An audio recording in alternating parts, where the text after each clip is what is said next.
I definitely think that this family seems like some kind of single family cult. Mystery surrounds the Siders family, a family of 16 children who prosecutors say were kept hidden from the outside world. But now, The prosecutor used a word that does not appear in the Ohio Revised Code: hidden, not unsupervised, not neglected. One expert Hidden. is making a disturbing claim. She believes the Siders family may have been living in a cult. I'm Anjanette Levy, and this is Crime Fix.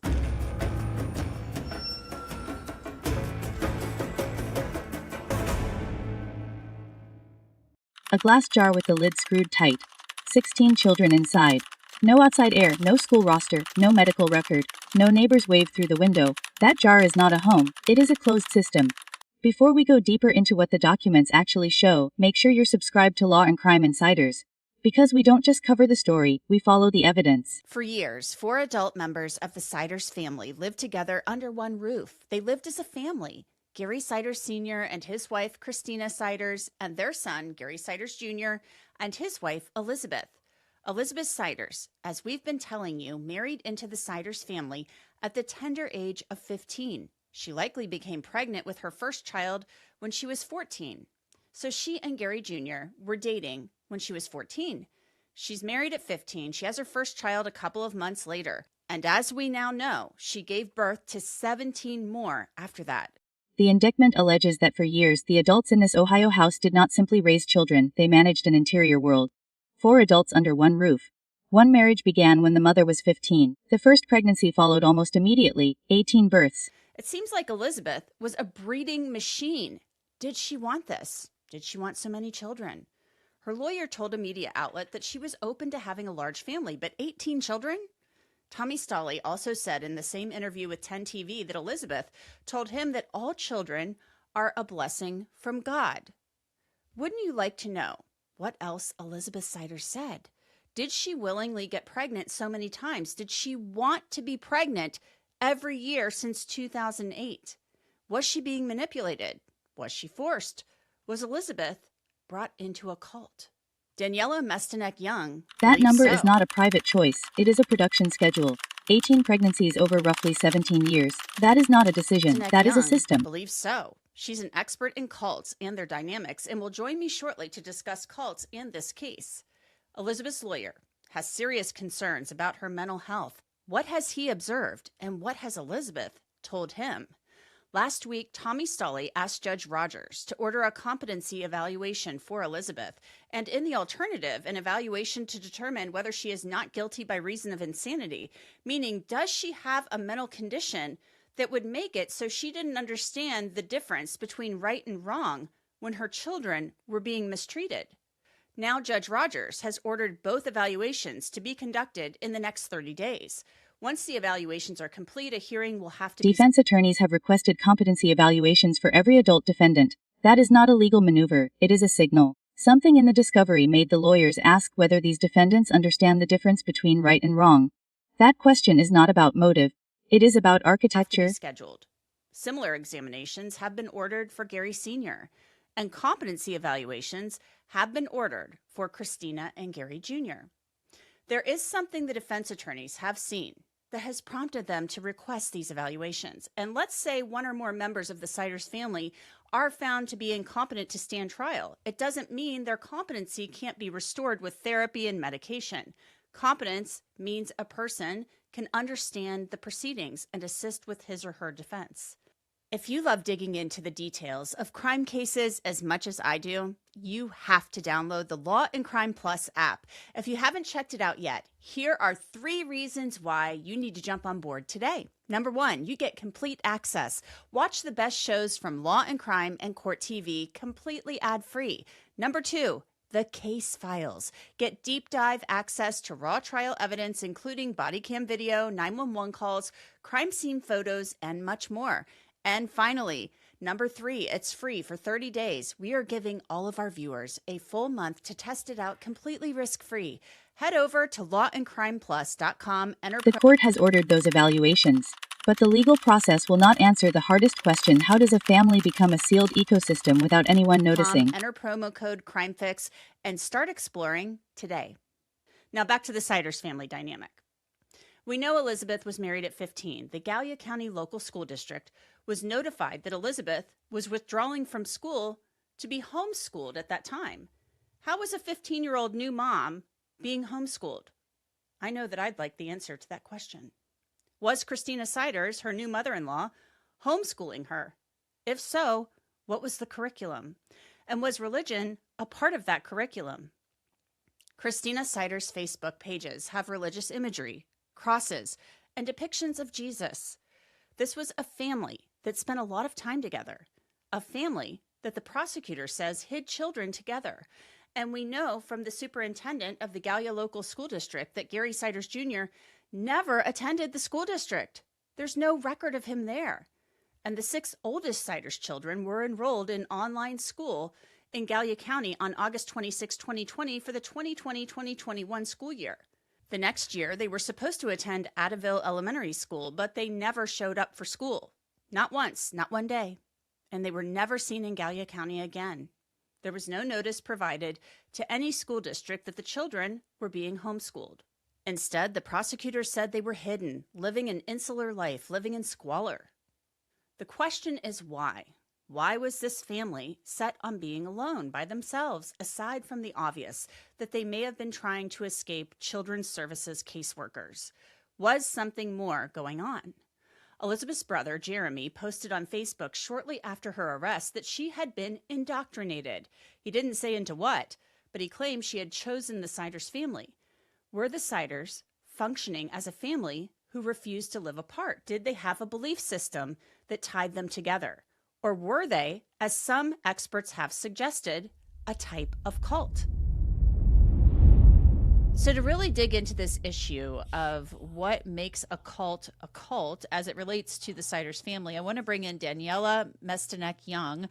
She is a survivor of a cult and also has written a couple of books on the topic. Daniela, thank you so much for joining me. Thank you so The much. school district records tell the dry version of the same story. 6 children were enrolled in online school on a single day in August 2020. The next year, they were supposed to walk into a brick elementary school. They never showed up. Not once. The door did not keep the world out. It kept the children in. Prosecutors now say the children were living in squalor, developmentally delayed, hidden from view. Thank you so much for having me. Daniela, first of all, tell me a little bit about how you would define a cult. What makes a cult or makes a group of people labeled a cult? So the very simplest definition of cult, I would say, is a group, which has to be 2 or more people. And you can have a 2-person cult, but it's a group that is using coercive and manipulative tactics in order to exploit you. Interesting. That seems very simple. It's interesting to me that it can be 2 or more people. So you could have a cult that maybe is even 3 people. You can. In my book on cult tactics, one of the things I talk about that so many people relate to is that you can have a 1-1 cult, something that's often called an abusive relationship, where there is the same amount of control, the same amount of engineering of sort of a fake world for you to live in and worldview for you to believe in. You can have single family cults as well. And the Westboro Baptist Church is one of the most famous examples of that. Yeah, Cult researchers say a cult does not require a compound or a prophet. It requires 2 or more people using coercive tactics to exploit. The exploitation can be labor, it can be reproduction, it can be silence. Yeah, very interesting. I think like often when we hear about cults, you think of a cult as something like, the Branch Davidians. Remember that, Waco back in the 90s. Charles Manson would be considered a cult leader. He had his so-called family. So you think of these figures who have some level of charisma. But does the leader of the cult always have to be a charismatic figure? So when we look at the term charismatic authority and where it comes from, it simply means we have decided to give someone authority over us. So there's really kind of only 2 versions of having authority over someone. It's authority by force and authority by choice. And I like to explain this as the difference between parenting a toddler who you can pick up and move and parenting a teenager who you have to convince to do what you want to do. I have a 10-year-old right now, so I'm right in between those two. And when we choose to give I feel your someone pain. authority over us, it is usually because that person has used some sort of charisma to convince us that they should be an authority over us. So yes, usually there is a personality trait called charisma involved in the charismatic authority. I want to talk. The authority in a closed system does not have to be a single charismatic figure. It can be an idea: the family is special, the family is chosen, the outside world is contamination. That idea is enough to keep everyone inside. I want to talk a little bit about your background and what you can share with us about what makes you an expert in this area. Talk to us about how you survived being in a cult. Yeah, so I was born 3 generations into a cult called the Children of God. The Children of God is the cult that used prostitution, religious prostitution, and ultimately promoted pedophilia amongst its members, all while posing as this just sort of evangelical Christian missionary group that was preparing the world for the end of days. So I was born in, my mother was only 14 when she got pregnant with me. She was born in, and my grandfather was high up in the leadership, still currently runs the money for what is left of this cult. And I never really believed in any of it. And I sort of just felt the need to survive these people until I was able to engineer getting kicked out at the age of 15. And I did that very dramatically by climbing over. The expert's own history matters here. Born 3 generations into a high-control group, she saw the same pattern: a 14-year-old mother, hidden children, labor treated as loyalty. That is not a coincidence, it is a blueprint. Over the commune wall and going out into the world, we were in Mexico at the time, in order to see a boy. And, you know, big bad rule of cults is fellowshipping with the outsider. Usually, you know, isolation is a big part of controlling people.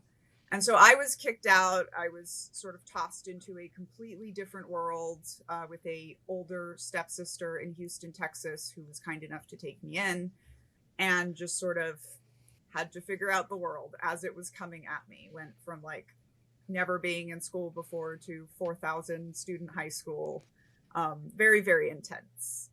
By the time I graduated college, I had decided to go into the military. This was in part because of a 1-1 cult that I entered into in college. You know, something that tends to happen to us when we get out of high control environments is often we go looking subconsciously for this same kind of high control environment and leader who's going to fix us or help us. And so I fell prey to a very toxic relationship in college. And I also think I just didn't know how to be in the world on my own. And so looking at the military felt very appealing for me. Escape from such a system often does not look like running away. It looks like being expelled. The ones who leave are not the strongest, they are the ones who stop asking the right questions. The rest remain sealed inside. And I went into the military. I became an intelligence officer, which is the expert on the enemy. And we were in the so-called war on terror. And so I was trained in anti-terrorism. I deployed twice to Afghanistan and ended up spending 6.5 years as an officer in the military. When I left the military, I would also say I saw the parallels the whole time, right? Like first day of basic training, I was like, oh, this is a cult. Okay, I get what we're doing here. I'm going to be good at this. I just need to buy in. I need to be a group player, tamp down my individuality, all of these things that I knew subconsciously but didn't know actually as an expert yet.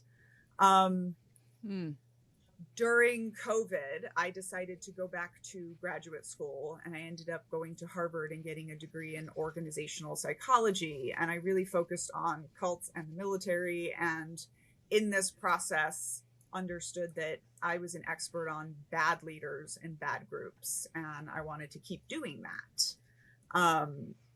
And also I would say I've been reading everything I could on cults since I was 22 years old, because I was just trying to understand what had happened to me and what I had been through. And that was when I also started noticing all of the patterns. So today I'm an organizational psychologist. I've written 2 books about cults, which is my memoir Uncultured, where I parallel growing up in the Children of God cult to then being in the military, and then The Culting of America. And this is my research book that I did, which is I have a 10-part definition of cult, 10 parts of group behavior that cults use to manipulate you, but I show it to you in cults, in the military, and then in a lot of American groups, because we have a lot of coercive tactics going on in our society, whether we choose to label something a cult or not. Interesting. What I found interesting when you're telling me about how you survived and escaped the cult that you were born into, which I'm so glad that you were able to escape that. The religious aspect of this, that religion is often used as a coercive means of maybe indoctrinating people. And so that brings me to the Siders case in Ohio. There's so much we don't know about the family right now. We do know the grandma, Christina, has a lot of religious imagery. The expert's credentials are not the story.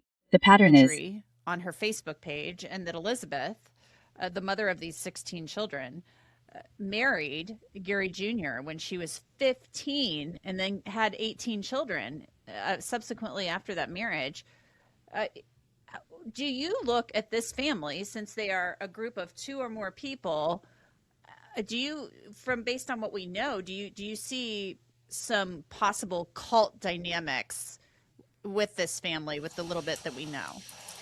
I definitely think that this family seems like some kind of single family cult, although it is hard to tell who is the cult leader and who are the other adults who are enabling it.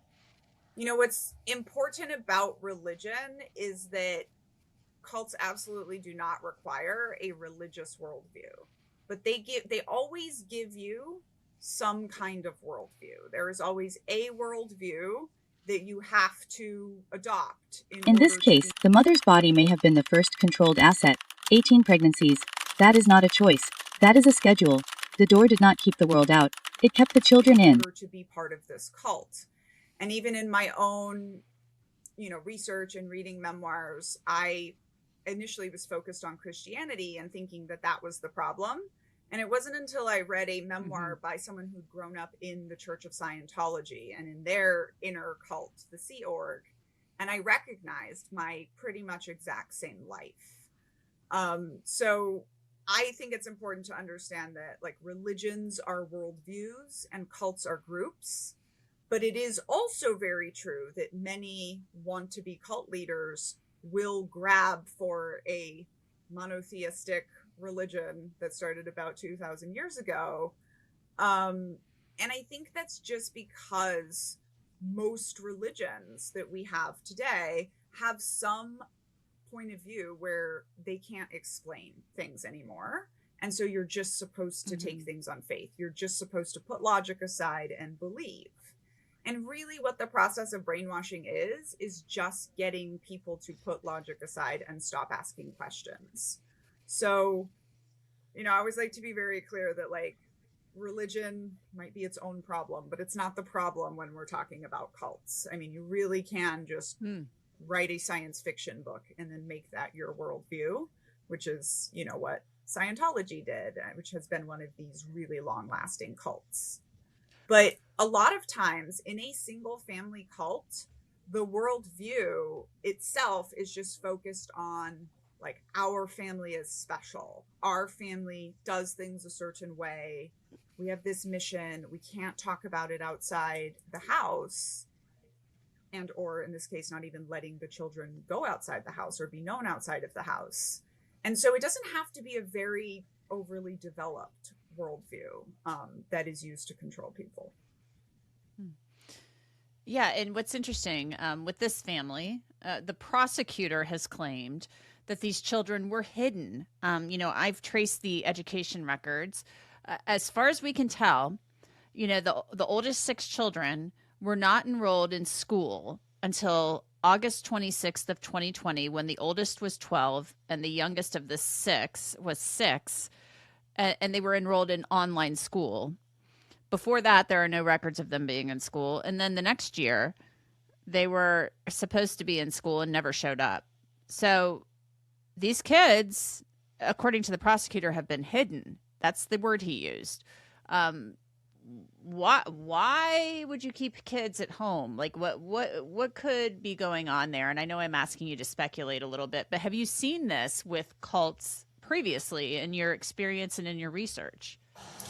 So I've definitely seen it in that I experienced it. Like in the Children of God, we were never enrolled in outside school, and we were often hidden in a commune, and we mostly lived in countries where large plots of land with walls around them were common. I grew up mostly in Brazil. We had a large presence in India, places like that. And nobody from the outside knew how many children we had on site. And we were exceptionally controlled and kept quiet and kept in line and kept marching like little soldiers so that nobody knew. The difference with the Children of God and some of these other separatist cults is we were brought out to perform when they wanted us to. You know, the Children of God ultimately became like a performance cult. The larger thing about cults is cults are generally about exploitation of labor. And here I would say exploitation of bodies, which is usually for labor, for power, and for sexual abuse, all of which in the Children of God was going on. We were absolutely the labor, both inside the cult, like home maintenance. I was the cook at the age of 11 for the whole commune. And then we were also selling labor and performing labor out on the streets. Usually, the worldview is the lock. It tells the children that the outside is contamination, that the family is chosen, and that silence is loyalty. Usually when we find everything looks like a cult, we are gonna find labor somewhere. And in this case, I would definitely look at the mother labored 18 times, right? Like having children, raising children is a big part of labor that women are often doing in cults. I don't know enough to know, like it seemed like these children were mostly kept and mistreated simply for the sake of power because they were, it seems like, very developmentally delayed. You know, I don't know whether they were having the children do actual labor in the home, but I would not be surprised to learn that at all. And it can definitely be a lot of child abuse in cults has to do with controlling them and with the leader feeling a sense of power. And children are usually very brutally controlled inside of cults. Oh, that's just... The religious imagery on the grandmother's social media is not evidence of belief, it is evidence of a worldview.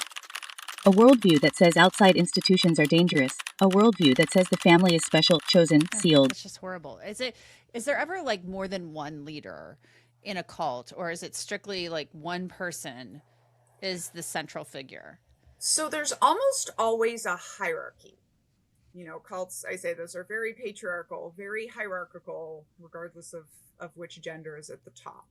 Now, usually there is a leader, and that person is followed relatively unquestioningly. But something we don't talk about that much is that the charismatic leader of a cult can also be an idea. My best example of this is the United States military, which is the idea of the United States that leads the United States military is the Constitution. And something that we see when presidents try to grab hold of the US military and use it the way they want. They're usually not very successful because they are the senior person at the top of the hierarchy, but they are not the leader. In most of the cults that we see, you're going to have a cult of personality, which tends to be around one leader, but you always have a hierarchy. So, you know, we can think of Jim Jones toward the end game of the People's Temple. Jim Jones was not really functional. He was not really actually leading the cult. There was a whole group of people around him, including his doctor, who were keeping him hopped up on meds and able to sort of be physically present, inhabiting the role of the leader. But there's this whole hierarchy, and there's a lot of different people who are benefiting from being in the leadership structure of a cult. Some of those people I think know it's a game or it's a scam, and some of those people I think are true believers. Somebody who's young and impressionable, a 14-year-old girl, maybe somebody who can be drawn into something like this, into a single family cult, especially because, maybe their home circumstance isn't the best. Do cults typically look to recruit members who seem to have, some type of weakness, or, do cult leaders exploit people who they perceive as being malleable and things of that nature? Yes. A hierarchy does not need a single leader. It only needs a door that no one is allowed to open from the inside. Yes. And also young people, right? The Children of God famously was recruiting 13 and 14 and 15-year-olds into their cult, as have many other cults. The military recruits 16 and 17-year-olds.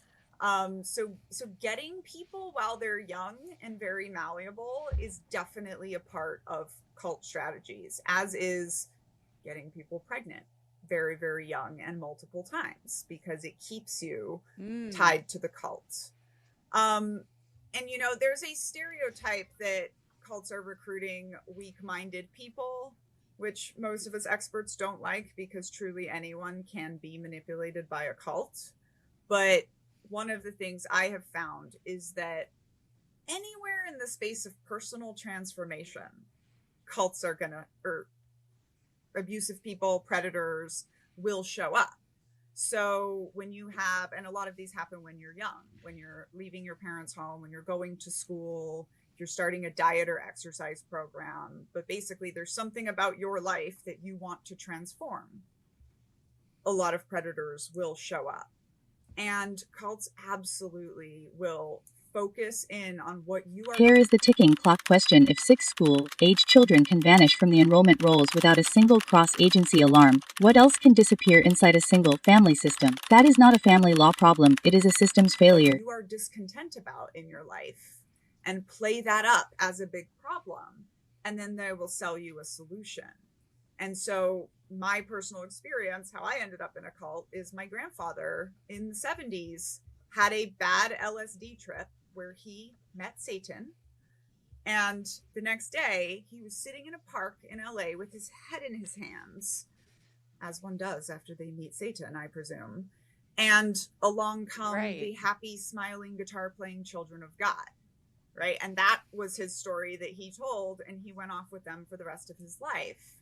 But I always like to bring people's focus to the fact that those 4 happy, smiley cult recruiters were walking through a park looking for the guy with his head in his hands, right? They weren't looking for a group of happy, well-adjusted people. They were looking for people who they thought had a problem that they could then set up a solution to exploit.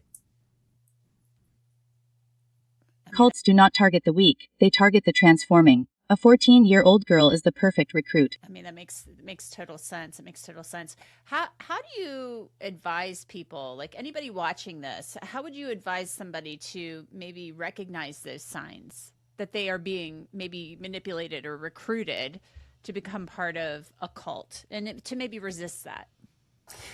Yeah, so one of the things is just this statement I try to tell people a lot, that anywhere in the space of personal transformation, cults will try to recruit you. When you are trying to change yourself, you're already willing to change. And so it's easy for predators to zero in on that. And so you just need to be sort of on the alert all of the time.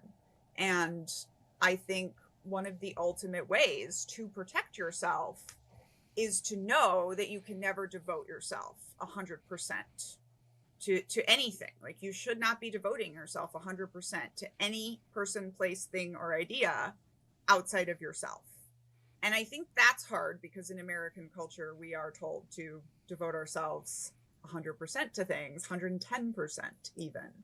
But really, in order to keep yourself safe, it's, watch your time, watch your labor, and make sure that you're never 100% in anything, because that becomes isolation, it becomes exploitation, it becomes all of these other things. And, you know, this is also why I wrote like a tactics manual. You know, in this book, I have hundreds of things that cults do. And I truly believe that the label doesn't matter. You know, we only tend to be willing to call something a cult when it's in the news, when there are bodies that have been harmed that we can measure. But I think it's really helpful for people to understand the specific tactics. You know, telling someone they're going to die if they're not in your group is a cult tactic. Controlling people's appearance is a cult tactic. Controlling people's attitudes and expressions is a cult tactic. And so that way people can notice that stuff, because there really are patterns that are set. I really think there's only sort of one broad way to control people. And so I think it's just about recognizing those tactics. And I always say, you know, as a former intelligence officer, it's never no threat. It's always low threat. You know, so you should never just believe that you're totally safe. And you should really... Hi, control groups do not leave a paper trail. They leave bodies. And they recruit where change is already happening. A 14-year-old girl, a new marriage, a first pregnancy. Listen to yourself when you spot these red flags. Well, it's fascinating. I'm so glad that you were able to escape your circumstances and that you've been able to write books, The Culturing of America. You know, I've got a copy. I've been digging into it. I really appreciate you sharing your experience with us and your expertise, Daniela Mestenek-Young. I appreciate it. Thank you so much. Thank you so much for having me on, and thank you for looking at this issue and caring about this issue, because it really affects a lot of people and matters to a lot of people. Yeah, no doubt. It's very important. Thank you. Now, I want to be very clear here. All of the members of the Siders family who are charged with child endangering have pleaded not guilty. Gary Jr., Elizabeth, and Christina remain in jail. They have not been able to post bond. Gary Sr. The defendants have pleaded not guilty. The legal process will test facts, not architecture. Elizabeth and Christina remain in jail. They have not been able to post bond. Gary Sr. is out of jail on a signature bond. He is wearing a GPS bracelet. And of course, we will keep an eye on this case and let you know how it turns out and all of the developments that come with it. That's it for this episode of Crime Fix. I'm Anjanette Levy. Thanks so much for being with me. I'll see you back here next time. Go to the Gallia County Clerk of Court's website. Pull the criminal docket for this case and read the first page of the indictment. Then answer one question in the comments. How many times does the document use the word hidden before it tells you where the children slept? Because by the time the system sees the jar, the lid has already been tightened from the inside. The door did not keep the world out, it kept the children in. If this kind of evidence-based breakdown matters to you, like, share, subscribe, and turn on notifications for Law and Crime Insiders.